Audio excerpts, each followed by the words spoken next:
Here's the tutorial on Hamster Combat on how to unlock all cards, step by step, and how to have faster profit per hour. So yun mga boss, tuturo ko sa inyo paano nyo ma-unlock lahat to. Yan. Paano nyo ma-unlock lahat yan.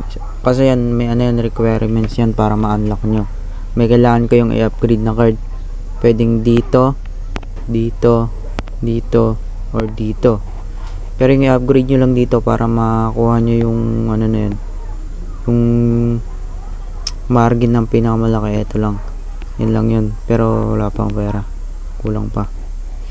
So dito, yan, para ma-upgrade nyo yan. Wait lang, dito tayo sa pina. Halimbawa tong Cointelegraph na yan, para ma-open nyo yan, kailangan yung upgrade ng level 10 yung Cointelegraph. So ano lang, QA team. So ito yung QA team, kailangan yung gawing level 5. So gawin natin level 5 na ma-unlock yan.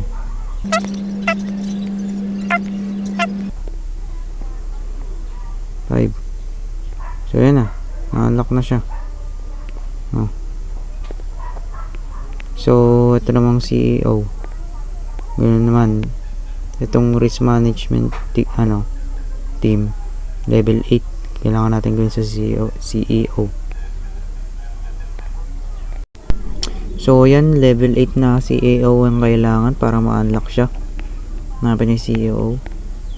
Ito yun, CEO. So gawin natin, i-upgrade natin yan.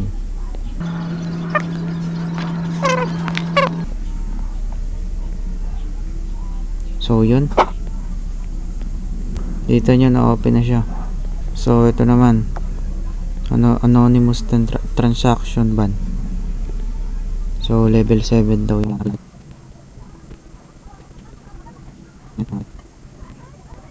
so yan, na-upgrade na natin yung anonymous. So nagbukas na yung wala aking suspicious account. Tapos hanapin natin itong na to, itong base dev. Dito lang yan.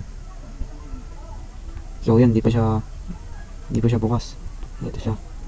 Hanapin natin yung marketing, level 2 daw natin. So level 2 natin. Wait lang natin. So yan, level 2 na siya guys. So yan, nabuksan na rin natin to. Buksan na natin. Tapos gawin natin level 3. Sana umabot yung pera. By the way guys, ginagawa to para tumaas yung profit para sa combo din. Pag nabuksan nyo lahat to, pipili na lang kayo kung anong gusto nyo i-upgrade nyo, kung saan yung pinakamalaking bigay na profit. Kasi bali-balita ko lang naman sa profit na daw yung basehan kung magkano yung parang kikitain mo. So yun, may dalawa pa tayong natitira. So ito yung security team, and upgrade daw natin ng level 13 yung 2-factor authentication. So ito yun. So upgrade